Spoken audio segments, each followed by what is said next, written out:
인류의 화학의 역사를 바꾼, 과학의 역사를 바꾼 주기율표의 탄생이 바로 강의, 수업에서 출현했다는 거예요. 가르치는 입장. 근데 가르치는 거하고 연구하고를 우리가 분리해서 생각하잖아요. 이 책이 대단한 거는 가르치는 것이 곧 연구라는 거예요. 오메 사이언스. 놀랍죠? 가르치는 행위가 곧 연구라고 생각해야 된다. 당신이 하는 메인 연구의 핵심이 바로 핵심을 가르치고, 가르치면서 핵심을 자기 한 리플레이를 하면서 어색하고 연결 안 되는 부분을 다시 연구를 통해서 메꿔였고, 이 과정에서 주기율표가 나왔다는 거예요. 가르치는 행위가 없으면 그게 출현하지 않다는 거예요. 그래서 내가 또 챗GPT-5에다 물었어요. 자, 그러면 가르치는 과정에서 위대한 발견이 된 연구 결과가 나온 사례를 찾아주세요. 라고 했더니,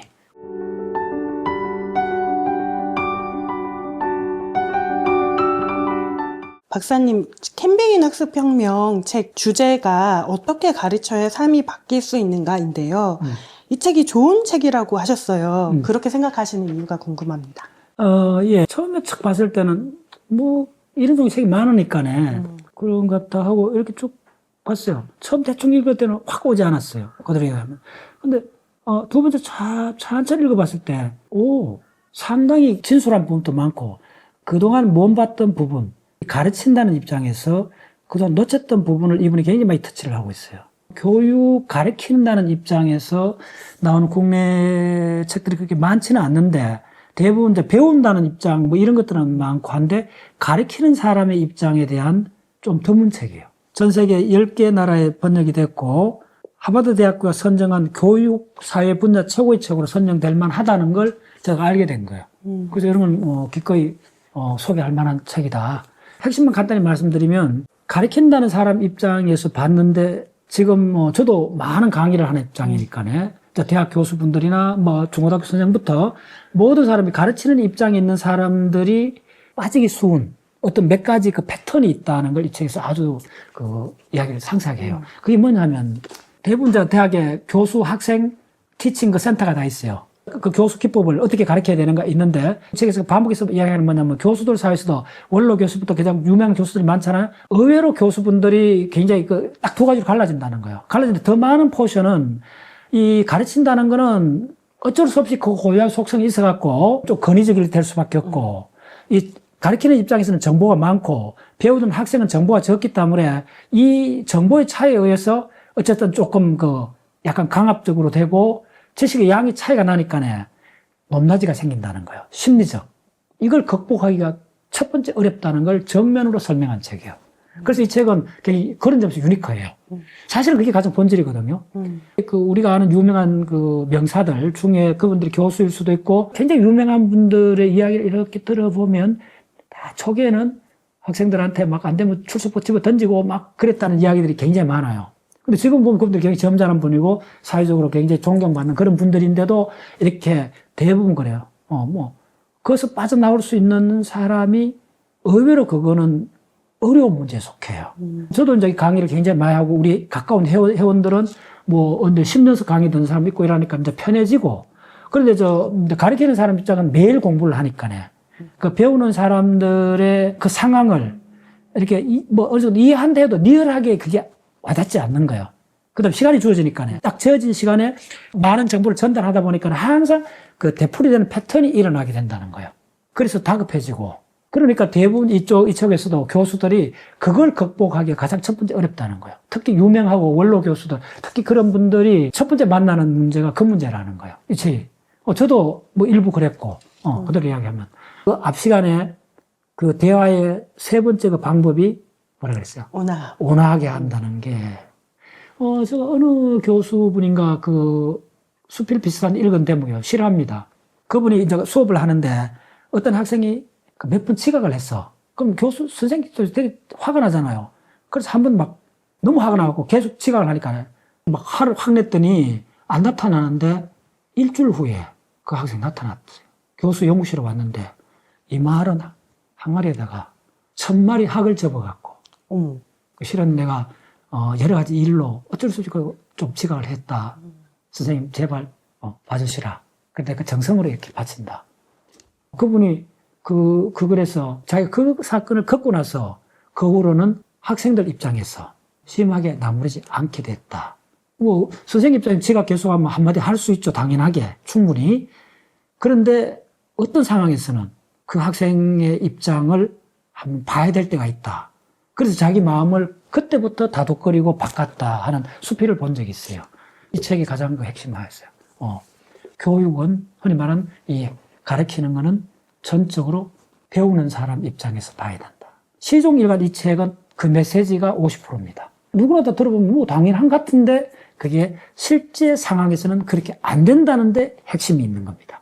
어른이 된다는 거는 들어서 그럴듯한 말이 아니고 실제로 해보면 안 되는 거, 그걸 구분할 때 어른이 되는 겁니다. 우리 회원들한테 가장 많이 했던 말이 그 말입니다. 어른이 된다는 거는 들어보면 그럴듯한데 실제로 해보면 부작용이 너무 많은 거, 그걸 구분할 때 비로소 어른이 되는 겁니다. 근데 우리나라 사회에서는 웬만하면 야외에서 하는 거 저는 크게 찬성하지 않아요. 보기는 좋잖아. 적푸른 초원에서 무슨 식을 하면. 근데 실제로 대부분 경우는 거기서 식 같은 거 하면 2시간, 3시간 걸리잖아요. 네. 천막 하나 없이 한번 해보세요. 거기다 전심을, 도시락을 나눠줘 보세요. 네. 개미 들끓어요. 모양은 들어보면 그럴듯한데 실제로 적용해보면 잃어버린 게 얻는 것보다 더 많은 경우가 굉장히 많아요. 뭐 대표적인 그런 게 많아요. 아파트 단지에 간혹 보면 이렇게 그 의자를 설치해 놨어요. 나 항상 산책하면서 그 의자를 이렇게 봐요. 그 의자에 앉은 사람 거의 없어요. 아파트 단지에 이렇게 쪼매는 뭐 이렇게 설치하는데 쪼매는 이렇게 도서관 비싸게 설치해서 참 그럴듯하고 보기 좋아요. 그런데 내가 항상 관찰해보면 저 책을 누가 빌려볼까? 정답이 안 될 수 있어요. 왜 아파트 단지에 있는 의자는 그냥 모양은 좋은데 그럴듯한데 왜 안 하느냐? 한번 앉아보세요. 1시간 정도 먼지가 있어요. 그 앉을 수 없어요. 따로 뭐 수건해갖고 이게 닦아내기 전에는 앉을 수가 없어요.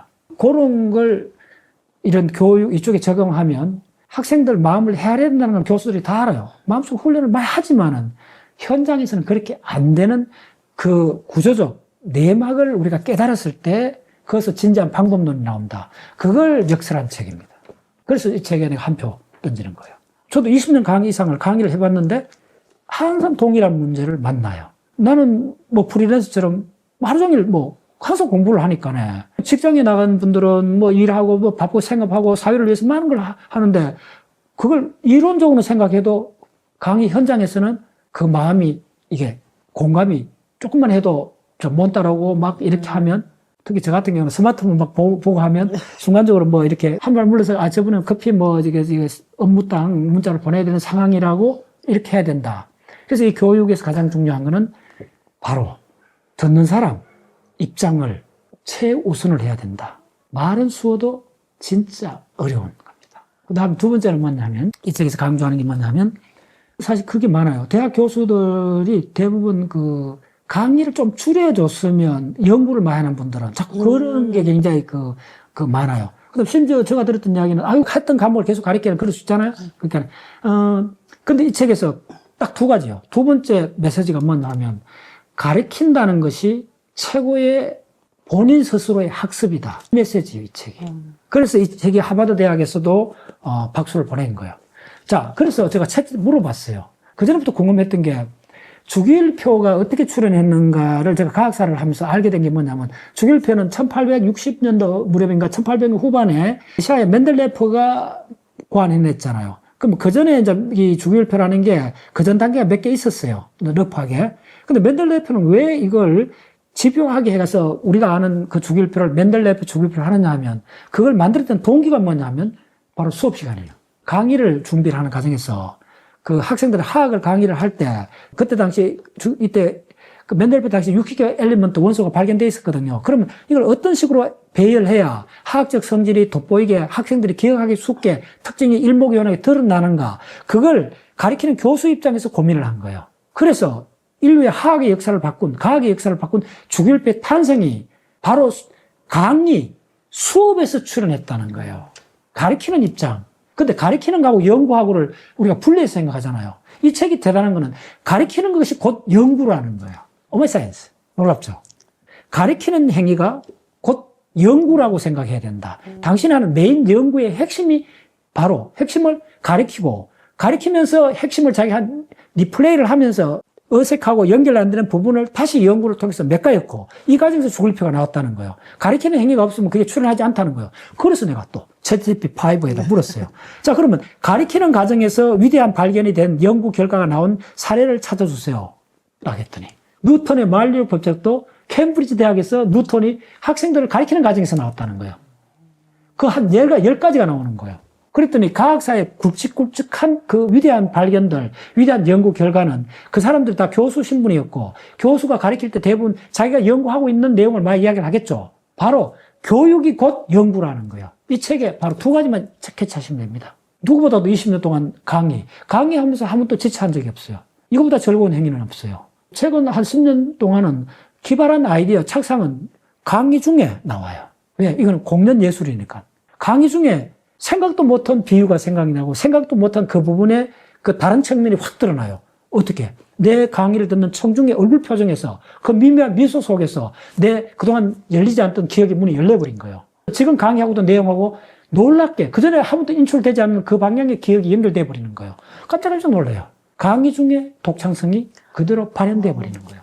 곧 강의가 연구고 강의가 바로 창의성의 문을 열어버리는 거예요. 이게 교육 흥용입니다. 책이 그걸 아주 긴 이야기를 이 2가지만 따라와서도 이 책은 지금 많은 강의, 지금 유튜브 시대고 많은 사람이 강의할 수 있는 시대가 왔잖아요. 단순한 유튜브 출연이 아니고 이것을 발판으로 해서 강의를 해야 돼요. 그 강의가 수학사의 한 획을 끄는 강의입니다. 그 리만 계약이 바로 강의가 만들어낸 위대한 결과예요. 강의가 없었다면 그건 없어요. 해결의 철학도 그렇고 다 강의에서 만들어진 거예요. 바로 이 유튜브 한다든지 강의하는 것이 최고의 창의적 순간이고 바로 그 자체가 연구라는 겁니다. 그걸 다시 읽어준 책입니다.